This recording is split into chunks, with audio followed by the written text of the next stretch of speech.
Retour du direct sur KTO pour la suite de ce voyage du pape en Allemagne. Sur sa terre natale, nous sommes ici à Erfurt, au centre de l'Allemagne, en Thuringe. Benoît XVI a fait une petite visite à la cathédrale Sainte-Marie d'Erfurt ce matin. Et puis là, il vient de rencontrer, juste à côté de cette église où nous nous trouvons, dans l'ancien couvent des Augustiniens, il a rencontré les représentants de l'église évangélique d'Allemagne. Un discours très attendu. Alors je vous en donne quelques extraits. Il vient de se tenir, ça s'est tenu sans les caméras. Notre pape a salué la mémoire de Luther, qui a rappelé que contre le désir de son père, eh bien, Luther continua, non pas des études de droit, mais la théologie. Il se mit en marche vers le sacerdoce.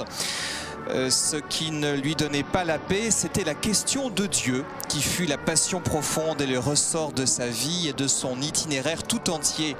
Comment puis-je avoir un Dieu miséricordieux? Cette question pénétrait le cœur de Luther et se trouvait derrière chacune de ses recherches théologiques et chaque lutte intérieure.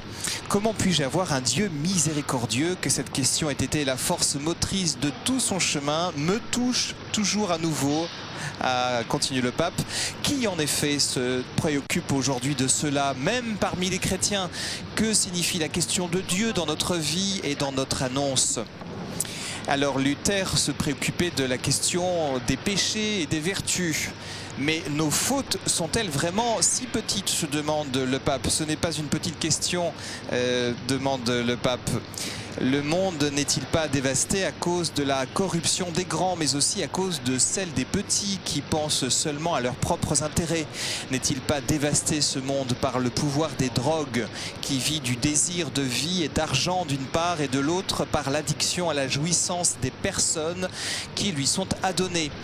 Le monde n'est-il pas menacé par la disposition croissante à la violence qui se revêt souvent de religiosité, s'est demandé le pape. Non, le mal n'est pas une bagatelle et il ne pourrait être aussi puissant si nous mettions vraiment Dieu au centre de notre vie. Dans quelques instants, cette matinée va être conclue par une prière œcuménique dans cette chapelle annexe de l'ancien couvent des Augustiniens. Je dis ancien parce que c'est plus un couvent depuis pas mal de temps maintenant. C'est désormais un centre d'études de la pensée de Luther et c'est également un lieu de rencontre internationale. Et cet ancien couvent abrite une bibliothèque de 60 000 volumes. Alors au cours de cette prière, eh bien, il y aura notamment la lecture du psaume 146 dans la version de Luther lui-même, voilà, qui sera lu par un évêque de l'église luthérienne allemande.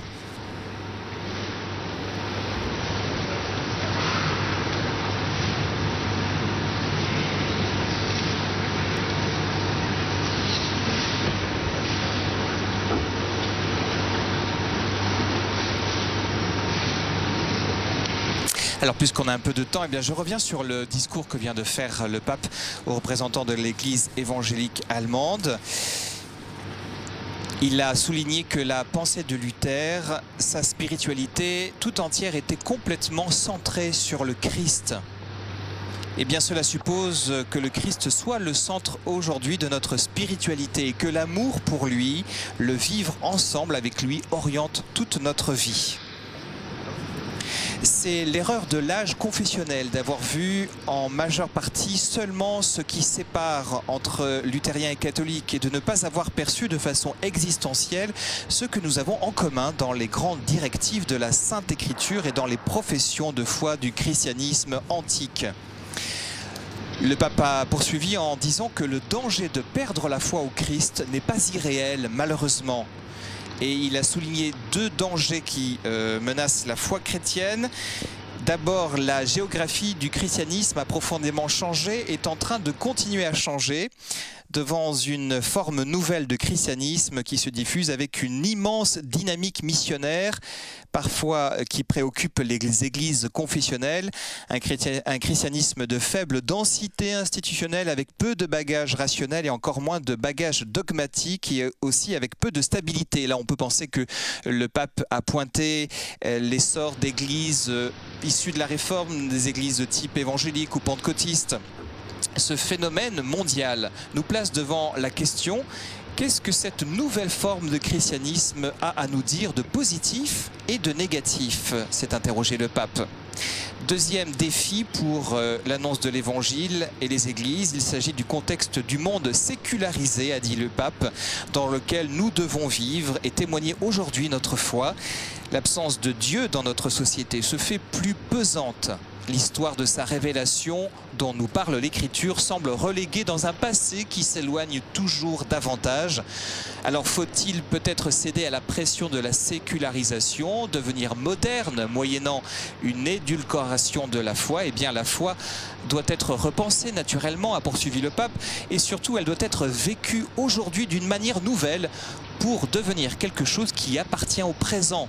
Mais ce n'est évidemment pas l'édulcoration de la foi qui aide, mais seulement le fait de la vivre entièrement dans notre monde aujourd'hui. Et c'est une tâche œcuménique centrale, a dit le pape.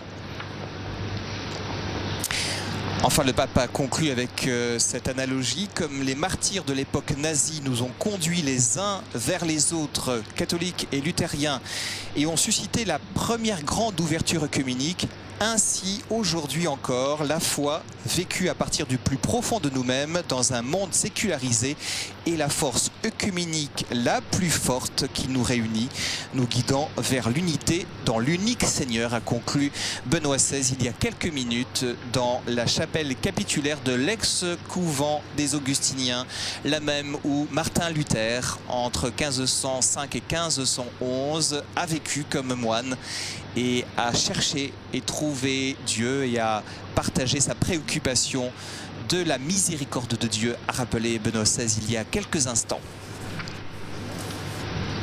Alors quelques mots sur cette célébration que nous allons vivre. C'est donc une célébration œcuménique. 300 personnes à peu près sont présents, c'est-à-dire des membres de la principale église protestante, l'église évangélique d'Allemagne, mais aussi des représentants des autres églises protestantes, notamment l'église réformée.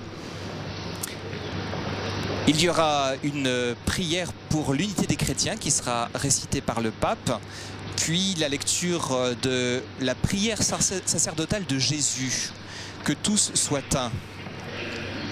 Enfin, une lecture du cardinal Kurt Koch, qui est le président du Conseil pontifical pour l'unité des chrétiens.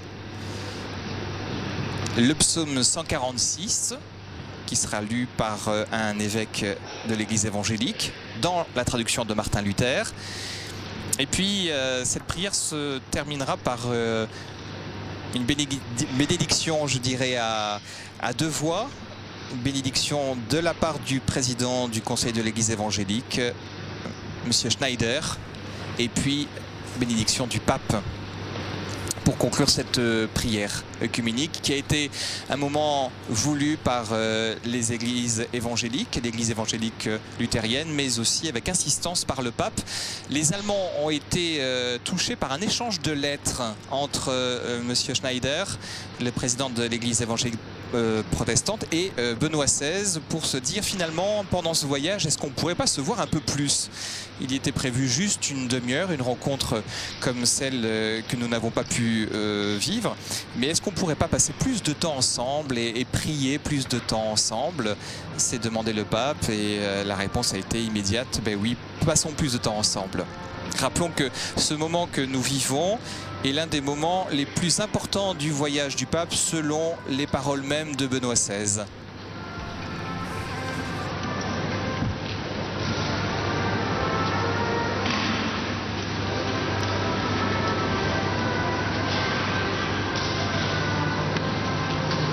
Quelques mots sur le programme de cet après-midi. Eh bien, cet après-midi, on va rester dans le diocèse d'Erfurt, toujours en Thuringe, un petit peu plus au nord, à quelques kilomètres de là, pour des vêpres mariales. On ne sera plus dans un contexte œcuménique directement, qui seront célébrés dans la chapelle d'Etzelsbach. Et un discours du pape sera attendu. C'est un moment que nous retransmettrons aussi sur KTO.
Im Namen des Vaters und des Sohnes und des Heiligen Geistes. Amen.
Halleluja, lobe den Herrn meine Seele. Ich will den Herrn loben, solange ich lebe. Loi sur le Seigneur. Je veux louer le Seigneur afin que je vive et chanter les louanges à mon Seigneur afin que je puisse exister. Ne faites pas des princes. Ils sont des humains. Ne peut pas vous aider parce que l'esprit de l'homme doit de nouveau revenir. Heureux le Dieu de Jacob, son espérance, le Seigneur, son Dieu, qui a fait le ciel et la terre, la mer et tout ce qu'il y a dedans, qui reste fidèle à jamais, qui rend justice aux opprimés, donne le pain aux affamés, le Seigneur libère les prisonniers, le Seigneur redonne la vue aux aveugles, le Seigneur soulève ceux qui sont tombés, le Seigneur aime les justes, le Seigneur protège les étrangers, il soutient l'orphelin et la veuve, mais bouleverse les chemins des mauvais. Le Seigneur règne pour toujours, ton Dieu. Ehre sei dem Vater und dem Sohn und dem Heiligen Geist, wie im Que le Anfang, Seigneur soit loué. so auch jetzt und alle Zeit und in Ewigkeit. Amen.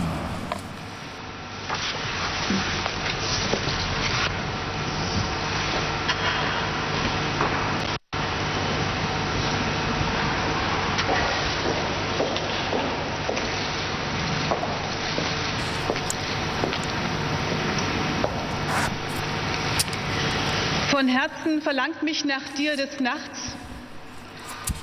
Ja, mit Avec meinem Geist mon âme, je te suche ich désire dich am Morgen. pendant la nuit.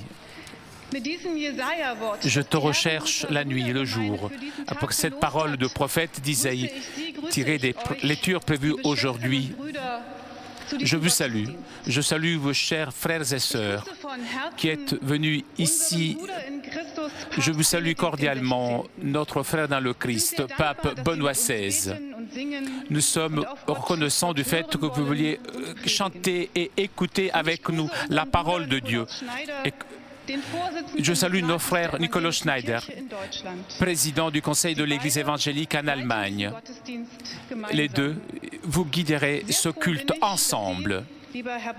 Je suis très heureuse du fait que nous avons au moins un couple parmi nous qui vit l'union des deux confessions de foi, évangélique et catholique, à l'intérieur de la famille du président et tous nos voeux à votre femme, Président. Elle aurait aimé être ici parmi nous aujourd'hui. C'est beau que vous les deux soyez ici pour célébrer ce culte ensemble, les chrétiens qui viennent de la communauté évangélique. Bienvenue aussi aux étudiants de l'école catholique et Kulturratnaz évangélique de Erfurt. Vous êtes l'avenir de nos églises parmi nous, dans cette salle. J'espère que vous chantiez fort avec nous et avec nous prient et chantent les chrétiens ici dans ce couvent, aussi à l'extérieur de la ville ou alors à la maison devant la télé. Nous sommes tous de communauté de Dieu. D'un âme, je te désire pendant la nuit et avec l'esprit qui en moi te cherche la journée. Notre culte écuménique ici est un grand événement public. Malgré il ne s'agit pas d'un spectacle, son but est un autre, beaucoup plus grand, plus fort. Bien que quelque chose nous sépare, ce qui est plus important nous unit, le désir de Dieu, puisque notre patrie est le ciel et la lumière de Dieu qui brille en Bethléem. La lumière qui vient de la croix et de la résurrection. Et donc, je veux saluer aussi tous ceux qui nous regardent, peut-être avec scepticisme, ceux qui s'attendent peu de Dieu, ceux qui ne le connaissent pas et qui ne peuvent pas croire. Je voudrais les rassurer du fait que même l'espérance chrétienne, et que parfois nos questions sont aussi plus grandes de ceux qui doutent. Mais plus qu'autre chose, je voudrais que vous sachiez que vous êtes les bienvenus, puisque les chrétiens heureux ne veulent pas rester à côté de leur côté. Je te cherche la nuit et le jour. La nuit où les ombres deviennent plus fortes, nous toutes voulons, dans l'inquiétude et dans l'incertitude à Dieu. Et c'est la nuit sur le monde. Les êtres humains perdent leur patrie. Ils ont la famine, la guerre, des catastrophes naturelles. Aussi à cause de la violence qui est faite sur leur corps, sur leurs âmes, de réfugiés dans le désespoir. Le matin, lorsque le jour est plein de possibilités, nous cherchons Dieu au croisement, dans les rues, lorsque nous devons décider ce qui est juste, ce qui est bon et louable. Comment vivre sans la destruction lorsque nous avons beaucoup de blessures? Que faisons-nous sans arrogance? Toujours de nouveau, nous voulons et nous devons choisir. Mais finalement, nous voulons surtout une chose, trouver une patrie, connaître le lieu où nous pouvons rester, en trouvant notre demeure dans le réconfort de Dieu, protégés dans son amour. Les êtres humains sont libres, forts, ou alors, comme vous, Pape Benoît, vous avez dit, il veut qu'entre lui et nous, il y ait le secret de l'amour. Vous supposez la liberté. Comme Martin Luther, vous êtes animé, vous êtes dans ces murs que l'Augustinien, et vous avez cherché auprès de Dieu cet amour. Et vous êtes parti pour laisser derrière lui un pouvoir sans amour, la foi sans liberté, peur sans issue. Vous êtes ouvert à une liberté qui a ses racines en Dieu et que trouve son lieu dans le monde. Toujours de nouveau, par les siècles, à travers les siècles, jusqu'à l'histoire récente, jusqu'à aujourd'hui, la phrase de Luther, un chrétien, c'est un libre Seigneur au-dessus de toutes choses et il n'est soumis à personne. Un chrétien est un serviteur qui est soumis à tous les autres. Même ces chrétiens de la DDR en mot de lutte. Oui, nous pouvons être consolés que Dieu est plus grand, certainement plus grand des petits bourgeois de la SED, du Parti socialiste, mais aussi le Parti de la Stasi est certainement plus grand de le système hypocrite que voulait rendre les êtres humains petits, rendre la foi invisible. Et de cette histoire, nous avons appris, lorsque l'on garde les murs pendant trop longtemps, les murs de pierre, des murs de silence aussi, alors ces murs tombent, puisque les êtres humains connaissent la liberté, veulent la liberté. D'un âme, je te cherche la nuit, je te recherche le jour. Beaucoup de personnes cherchent Dieu avec l'esprit, le matin, le soir, ensemble ou seuls. Et Dieu voit tout le monde. Nous tous, avec le même amour, avec cet amour immense il n'importe pas si nous sommes jeunes, vieux, des hommes ou des femmes, des croyants d'une façon ou d'une autre, opprimés ou sereins. Il n'importe pas qui nous aimons, avec qui nous partageons notre vie, puisque dans la maison de mon Père, il y a beaucoup de demeures, comme il est écrit dans l'évangile de Saint Jean. Et cette maison dans laquelle nous travaillons et dans laquelle nous pouvons venir, n'importe comme nous soyons, c'est une maison couverte pour ceux qui cherchent et trouvent auprès de nous leur patrie. Nous avons un fondement, la parole de Dieu, et aussi une base, le baptême. Et oui, Au moment opportun, nous ensemble, nous pourrons appareiller les uns et les autres la table, le banquet, le lieu meilleur et lumineux de la maison. Cette table à laquelle vous nous invitez et dans laquelle nous pourrons boire ensemble ce que Jésus a partagé le dernier scène. Nous pouvons le faire. Je vous remercie, Saint-Père, du fait que vous êtes arrêtés ici avec nous sur le chemin que Dieu nous a donné, puisque même l'œcuménique est tout d'abord un don de Dieu. D'un âme, je te cherche la nuit, le jour, dit Isaïe.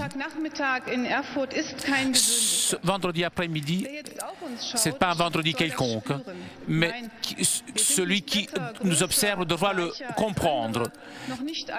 Nous ne sommes pas meilleurs que les autres, mais nous sommes tous ensemble. Et oui, nous faisons des erreurs. Nous sommes peut-être égoïstes, mais comme on a dit, je crois que même nos erreurs et nos fautes sont inutiles et que Dieu est toujours à côté de nous. Ceux qui observent aujourd'hui doivent percevoir, comprendre qu'en toutes choses, nous connaissons que Dieu nous aime, qui nous pousse qui nous soutient, que parfois se cache, mais de nouveau il vient et nous illumine avec sa force. Que cet amour, nous le connaissons, nous sommes auprès de lui et nous pouvons trouver notre patrie dans cet amour et vivre dans la maison du Père ensemble, comme l'unique communauté du Christ. Voilà ce que comble la recherche de notre esprit et ce qui réalise le désir de nos cœurs. Dieu bénisse notre écoute, notre parler, notre chanter et notre parler, notre partir, notre arrivée. Élevons-nous debout et approchons-nous de Dieu et prions. C'était la présidente du synode de l'Église évangélique allemande. C'était un mot d'accueil qui est devenu une homélie. Lasset uns beten. Gott, prions. Dieu, tu as réuni ces chants, beaucoup de peuples dans la confession de ton nom. Rends-nous prêts et capables à accomplir ta volonté, afin que tout le peuple qui est appelé à ton royaume devienne un dans la foi et dans la charité. Voilà pourquoi nous prions le Christ, ton Fils.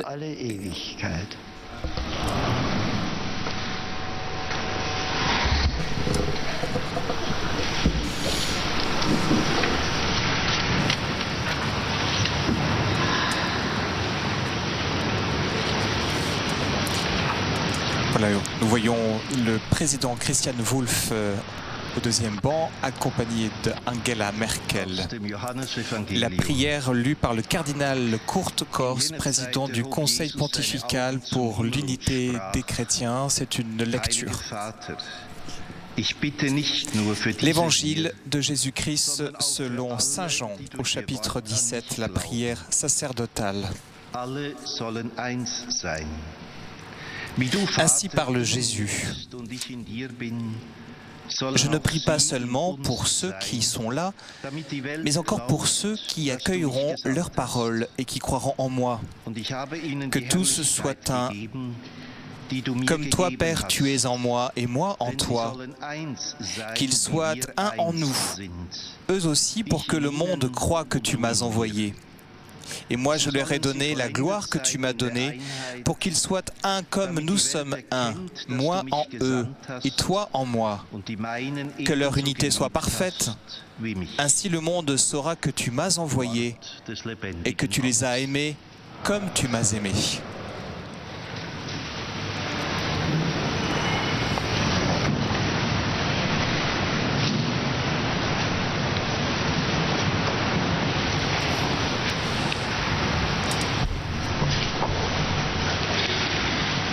Liebe Schwestern und Brüder, nicht nur für diese hier bitte ich, Chers frères et sœurs dans le Seigneur, je ne prie pas pour eux seulement, mais aussi pour ceux qui, grâce à leur parole, croiront en moi. Ainsi a parlé Jésus à son Père. Au Cénacle, selon l'évangile de Saint Jean, il prie pour les générations futures du croyant. Il regarde au-delà du Cénacle, vers l'avenir. Il a prié aussi pour nous.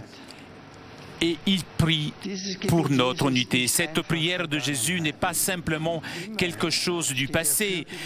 Il se tient toujours devant le Père, intercédant pour nous. Et ainsi, en ce moment, il se tient au milieu de nous et il veut nous attirer dans sa prière. Dans la prière de Jésus se trouve le lieu intérieur de notre unité. Nous deviendrons un si nous nous laissons attirer dans cette prière. Chaque fois que, comme chrétiens, nous nous trouvons réunis dans la prière, cette lutte de Jésus pour nous et avec le Père pour nous devrait toucher profondément notre cœur. Plus nous nous laissons entraîner dans cette dynamique, plus se réalise l'unité. La prière de Jésus est-elle demeurée sans être écoutée? L'histoire du christianisme est, pour ainsi dire, le côté visible de ce drame dans lequel le Christ lutte et souffre avec nous, êtres humains. Toujours de nouveau, il doit supporter l'opposition à l'unité et toutefois toujours de nouveau se réalise aussi l'unité avec lui et ainsi avec le Dieu trinitaire. Nous devons voir les deux choses. Le péché de l'homme qui se refuse à Dieu et se retire en lui-même, mais aussi la victoire de Dieu qui soutient l'Église malgré sa faiblesse et attire continuellement des hommes en elle-même, les rapprochant ainsi les uns des autres.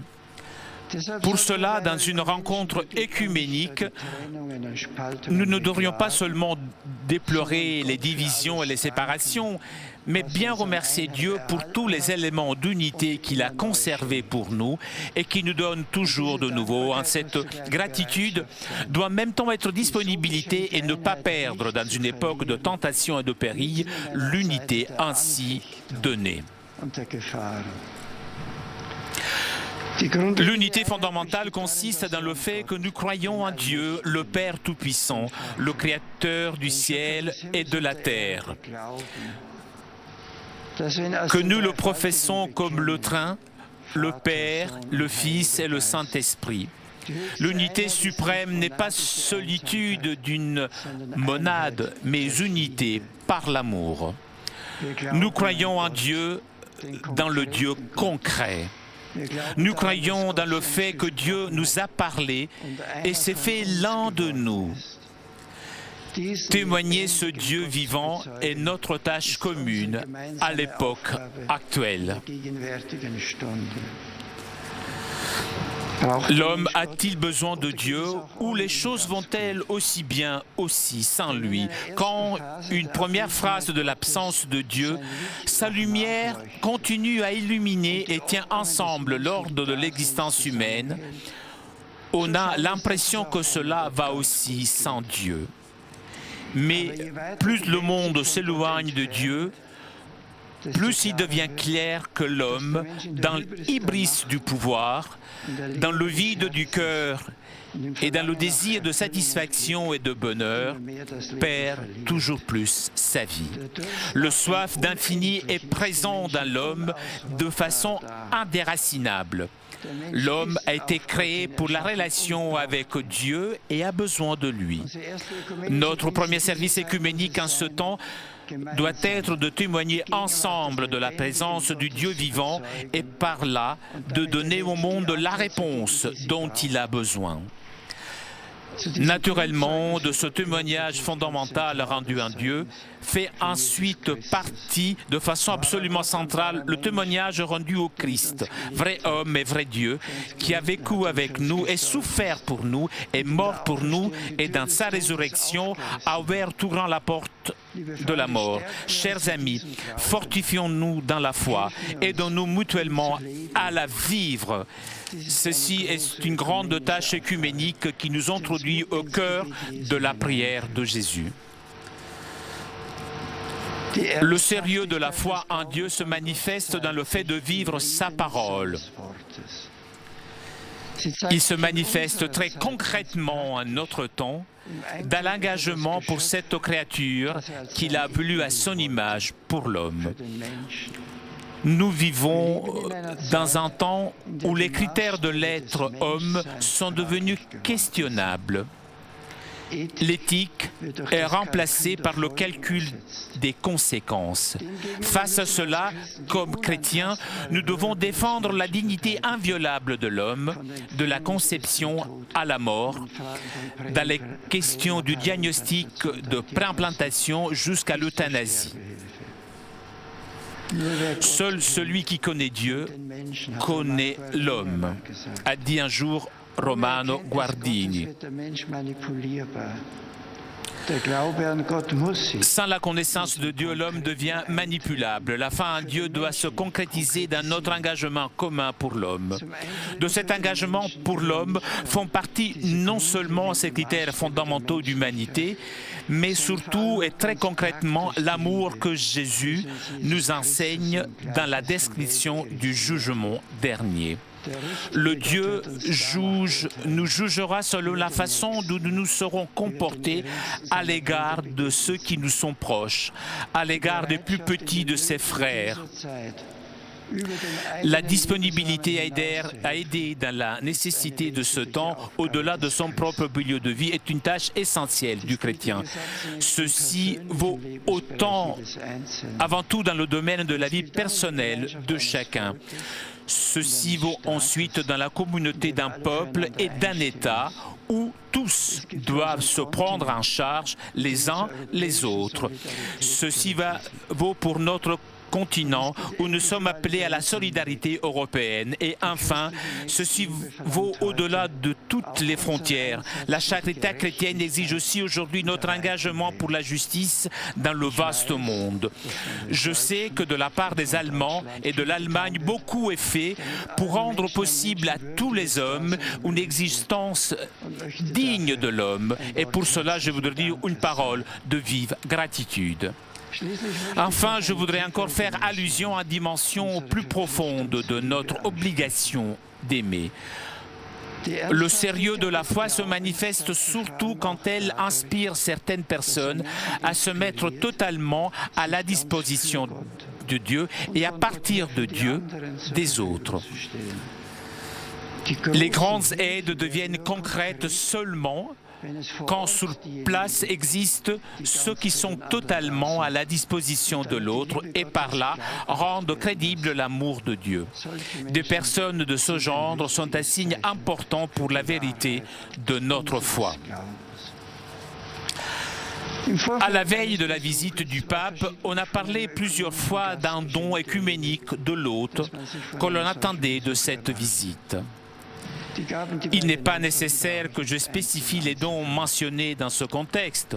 À ce sujet, je voudrais dire que ceci constitue une mauvaise compréhension politique de la foi de l'œcuménisme. Quand un chef d'État visite un pays ami, généralement des contacts entre les instances précédentes pour préparer la passation ou même de plusieurs accords entre les deux États, dans l'évaluation des avantages et des désavantages, on arrive au compromis qui, à la fin, apparaît avantageux pour les deux parties, si bien qu'ensuite le traité peut être signé. Mais la foi des chrétiens ne se base pas sur une évaluation de nos avantages et désavantages. Une foi autoconstruite est privée de valeur. La foi n'est pas quelque chose que nous concoctons ou déterminons. Elle est le fondement sur lequel nous vivons. L'unité grandit non grâce à l'évaluation des avantages et des désavantages, mais seulement en pénétrant toujours plus profondément dans la foi, grâce à la pensée et à la vie. De cette manière, au cours des 50 dernières années, et particulièrement aussi à partir de la visite du pape Jean-Paul II il y a 30 ans, s'est développée une plus grande attente dont nous ne pouvons qu'être reconnaissants. J'aime rappeler la rencontre avec la commission conduite par l'évêque luthérien Lose, où nous nous sommes exercés ensemble à pénétrer profondément dans la foi grâce à la pensée et à la vie. À tous ceux qui ont collaboré pour la partie catholique, en particulier au cardinal Lenman, je voudrais exprimer mes vifs remerciements. Je ne mentionne pas d'autres noms, le Seigneur les connaît tous. Ensemble, nous pouvons tous seulement remercier le Seigneur pour le chemin de l'unité sur lequel nous a conduits et nous associer à sa prière dans une humble confiance. Fais que nous devenons un comme tu es un avec le Père pour que le monde croie qu'il t'a envoyé.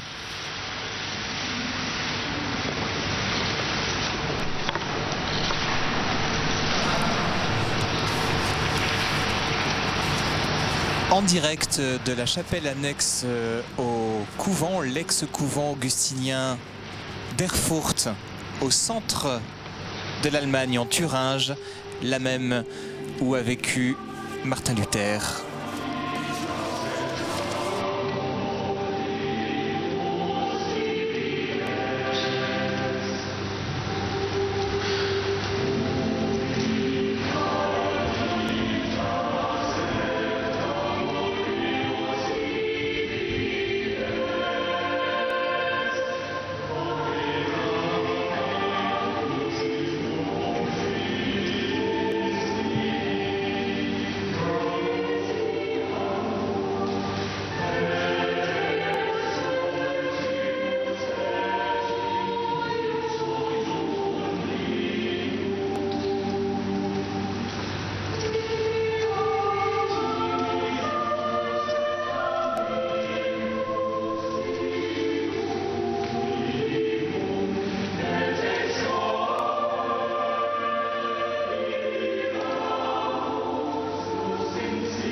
Où est l'amour, là Dieu se trouve.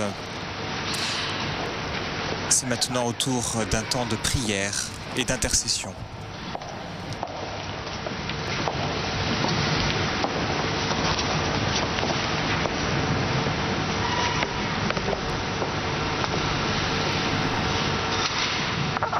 Versammelt im Namen Jesu Christi. Réunis au nom du Jésus-Christ, nous nous adressons à lui, le Fils de Dieu unique, Rédempteur de l'homme, comblé d'espérance. Die Erneuerung der ökumenischen Gesinnung aus der Sehnsucht Jesu Christi L'engagement œcuménique d'été de la nostalgie du Christ, pour la disponibilité de l'amour réciproque, pour la volonté de nous laisser guider par l'Esprit du Seigneur.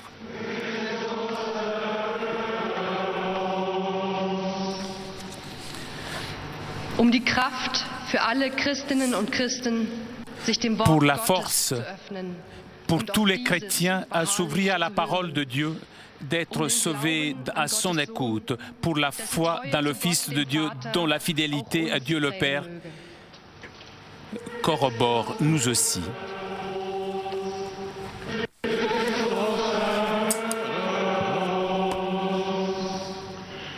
Die Besinnung auf die christlichen Wurzeln unseres Landes. Pour une réflexion sur les racines chrétiennes de notre pays, pour la conservation de notre héritage commun, pour la diffusion du message évangélique.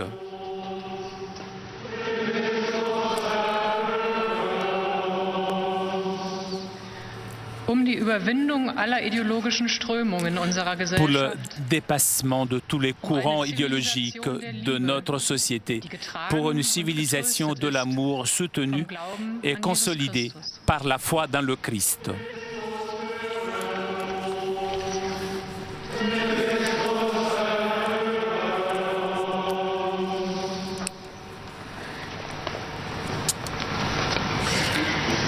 Als Christen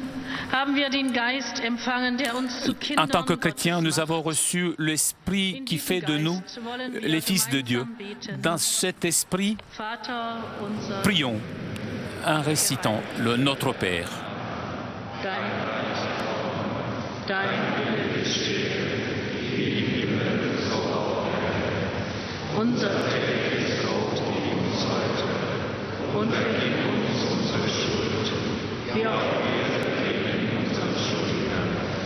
Und führe uns nicht in Versuchung, sondern erlöse uns von dem Bösen. Denn dein ist das Reich und die Kraft und die Herrlichkeit in Ewigkeit. Amen.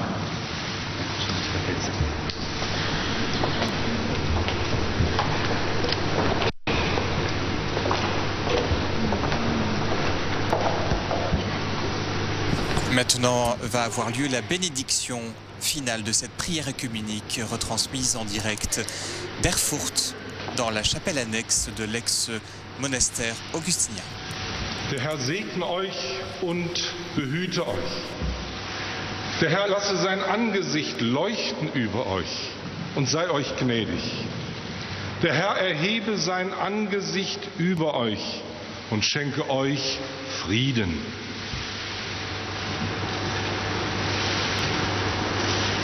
Und euch alle, die hier versammelt seid, segne der allmächtige Gott, der Vater, der Sohn und der Heilige Geist. Amen.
Voilà, c'est la fin de cette prière œcuménique au cours du deuxième jour de cette visite du pape en Allemagne. Nous sommes à Erfurt en Thuringe.